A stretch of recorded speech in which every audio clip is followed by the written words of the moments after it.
Cricket ಜಗತ್ತಿನ interesting ಸುದ್ದಿಗಳನ್ನು quick ಆಗಿ ಹೇಳ್ತೀನಿ ಕ್ರಿಕೆಟ್ ರೌಂಡಪ್ನಲ್ಲಿ. ನಾನು ನಿಮ್ಮ ಶಿವರಾಜ್ ಬಾಣಂಕಿ. ನೀವು ಸುದ್ದಿಯಾನದ ಸಬ್ಸ್ಕ್ರೈಬರ್ ಆಗೋದನ್ನು ಮರಿಬೇಡಿ. ಚಾಂಪಿಯನ್ ಟ್ರೋಫಿ ಗೆದ್ದ ಮೇಲೆ ಹಿಟ್ಮ್ಯಾನ್ ರೋಹಿತ್ ಶರ್ಮಾ ಏಕದಿನ ಕ್ರಿಕೆಟ್ಗೆ ನಿವೃತ್ತಿ ಹೇಳ್ತಾರೆ ಅನ್ನೋ ಮಾತು ಕೇಳಿ ಬಂದಿದ್ವು. ಆದರೆ ಚಾಂಪಿಯನ್ ಟ್ರೋಫಿ ಗೆಲ್ತಾ ಇದ್ದಂತೆ ಹಿಟ್ಮ್ಯಾನ್ ಹರಿದಾಡ್ತಿರುವ ಗಾಳಿ ಸುದ್ದಿಗಳಿಗೆ ಬ್ರೇಕ್ ಹಾಕಿದ್ದಾರೆ.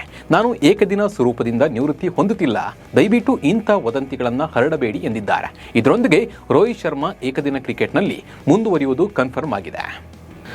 ಚಾಂಪಿಯನ್ ಟ್ರೋಫಿ ಗೆದ್ದ ಖುಷಿಯಲ್ಲಿ ರೋಹಿತ್ ಕಪ್ಪನ್ನೇ ಮರೆತ ಪ್ರಸಂಗ ನಡೆಯಿತು. ನ್ಯೂಜಿಲೆಂಡ್ ವಿರುದ್ಧ ಚಾಂಪಿಯನ್ ಟ್ರೋಫಿ ಗೆದ್ದ ಬಳಿಕ ಟೀಂ ಇಂಡಿಯಾ ನಾಯಕ ರೋಹಿತ್ ಶರ್ಮಾ ಟ್ರೋಫಿಯೊಂದಿಗೆ ಸುದ್ದಿಗೋಷ್ಠಿಯಲ್ಲಿ ಕಾಣಿಸಿಕೊಂಡರು.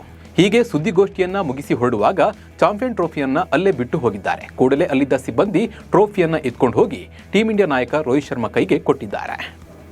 ಕೆಲ ದಿನಗಳ ಹಿಂದೆ ರೋಹಿತ್ ಶರ್ಮಾರನ್ನ ಡುಮ್ಮ ಕ್ರಿಕೆಟ್ ಆಡಲು ಲಾಯಕ್ಕಿಲ್ಲ ಎಂದು ಟೀಕಿಸಿದ್ದ ಕಾಂಗ್ರೆಸ್ ನಾಯಕಿ ಶಮಾ ಮಹಮ್ಮದ್ ಇದೀಗ ಹಿಟ್ಮ್ಯಾನ್ಗೆ ಸೆಲ್ಯೂಟ್ ಹೊಡೆದಿದ್ದಾರೆ. ಟೀಂ ಇಂಡಿಯಾ ಟ್ರೋಫಿ ಗೆಲ್ತಾ ಇದ್ದಂತೆ ಶಮಾ ಸೋಷಿಯಲ್ ಮೀಡಿಯಾದಲ್ಲಿ ಪೋಸ್ಟ್ ಮಾಡಿ ರೋಹಿತ್ ಶರ್ಮಾರನ್ನ ಹಾಡಿ ಹೋಗಲಿದ್ದಾರೆ. ಚಾಂಪಿಯನ್ ಟ್ರೋಫಿ ಗೆಲ್ಲುವಲ್ಲಿ ಅತ್ಯುತ್ತಮ ಪ್ರದರ್ಶನ ನೀಡಿದ ಟೀಂ ಇಂಡಿಯಾಗೆ ಅಭಿನಂದನೆಗಳು, ಹಾಗೆಯೇ 76 ರನ್ ಗಳಿಸುವ ಮೂಲಕ ಗೆಲುವಿಗೆ ಬಲವಾದ ಅಡಿಪಾಯ ಹಾಕಿದ ನಾಯಕ ರೋಹಿತ್ ಶರ್ಮಾಗೆ ಸೆಲ್ಯೂಟ್ ಎಂದು ಬರೆದುಕೊಂಡಿದ್ದಾರೆ. ಚಾಂಪಿಯನ್ ಟ್ರೋಫಿ ಗೆಲುವನ್ನ ಟೀಂ ಇಂಡಿಯಾ ಆಟಗಾರರು ಸಂಭ್ರಮಿಸಿದರು. ಮೈದಾನದಲ್ಲೇ ಸ್ಟಾರ್ಸ್ ಭರ್ಜರಿ ಡ್ಯಾನ್ಸ್ ಮಾಡಿದ್ದು ಆ ವಿಡಿಯೋ ತುಣುಕುಗಳು ಈಗ ಸಖತ್ ವೈರಲ್ ಆಗ್ತಾ ಇವೆ. ಕಿಂಗ್ ಕೊಹ್ಲಿ ರೋಹಿತ್ ಜೊತೆ ವಿಕೆಟ್ ಹಿಡಿದು ದಾಂಡಿಯಾ ರಾಸ್ ಸ್ಟೆಪ್ ಹಾಕಿದ್ರೆ, ಇನ್ನು ಸುನಿಲ್ ಗವಾಸ್ಕರ್ ಹಾಗೆ ಕಪಿಲ್ ದೇವ್ ಕೂಡ ಸಖತ್ ಡ್ಯಾನ್ಸ್ ಮಾಡಿದ್ದಾರೆ. ಅಷ್ಟೇ ಅಲ್ಲ, ಹರ್ಷದೀಪ್ ಸಿಂಗ್, ರವೀಂದ್ರ ಜಡೇಜಾ ಹಾಗೂ ಹರ್ಷಿತ್ ರಾಣಾ ಮೈದಾನದಲ್ಲಿ ಗಂಗಮ್ಮನ ಸ್ಟೈಲ್ ಡ್ಯಾನ್ಸ್ ಮಾಡಿ ಸಂಭ್ರಮಿಸಿದರು. ಚಾಂಪಿಯನ್ ಟ್ರೋಫಿ ಗೆದ್ದ ಟೀಂ ಇಂಡಿಯಾಗೆ ಪ್ರಧಾನಿ ಮೋದಿ ಟ್ವೀಟ್ ಮೂಲಕ ಧನ್ಯವಾದವನ್ನು ತಿಳಿಸಿದ್ದಾರೆ. ಅತ್ಯದ್ಭುತವಾದ ಆಟ ಮತ್ತು ಅತ್ಯದ್ಭುತವಾದ ಫಲಿತಾಂಶ. ನಮ್ಮ ಕ್ರಿಕೆಟ್ ತಂಡವು ಐಸಿಸಿ ಚಾಂಪಿಯನ್ ಟ್ರೋಫಿಯನ್ನ ಗೆದ್ದಿದ್ದು ಹೆಮ್ಮೆ ಆಗ್ತಾ ಇದೆ.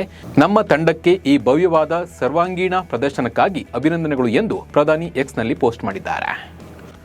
ಟೀಂ ಇಂಡಿಯಾ ಚಾಂಪಿಯನ್ ಆಗ್ತಾ ಇದ್ದಂತೆ ವಿಶ್ವದಾದ್ಯಂತ ಸಂಭ್ರಮ ಮುಗಿಲು ಮುಟ್ಟಿತ್ತು.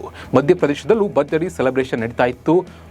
ಮೊಹ್ಲಾ ನಗರದಲ್ಲಿ ರಾತ್ರಿ ವೇಳೆ ರ್ಯಾಲಿ ಮಾಡುವ ಮೂಲಕ ಸಂಭ್ರಮಿಸಲಾಗಿತ್ತು. ಆದರೆ ರ್ಯಾಲಿ ಜಾಮಾ ಮಸೀದಿ ಸಮೀಪಿಸ್ತಾ ಇದ್ದಂತೆ ಕಿಡಿಗೇಡಿಗಳು ಕಲ್ಲು ತೂರಾಟ ನಡೆಸಿದ್ದಾರೆ. ಇದರಿಂದಾಗಿ ಸ್ಥಳದಲ್ಲಿ ಬಿಗುವಿನ ವಾತಾವರಣ ಏರ್ಪಟ್ಟಿತ್ತು.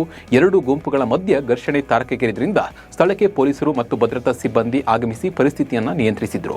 ಕೆಲವರಿಗೆ ಈ ಘಟನೆಯಲ್ಲಿ ಸಣ್ಣ ಪುಟ್ಟ ಗಾಯಗಳು ಆಗಿವೆ ಅಂತ ಹೇಳಿ ವರದಿಯಾಗಿದೆ. 2025ರ ಚಾಂಪಿಯನ್ ಟ್ರೋಫಿಯಲ್ಲಿ ಭಾರತ ತಂಡ ನ್ಯೂಜಿಲೆಂಡ್ ಅನ್ನು ಸೋಲಿಸಿ 3ನೇ ಬಾರಿಗೆ ಪ್ರಶಸ್ತಿ ಗೆದ್ದಿದೆ.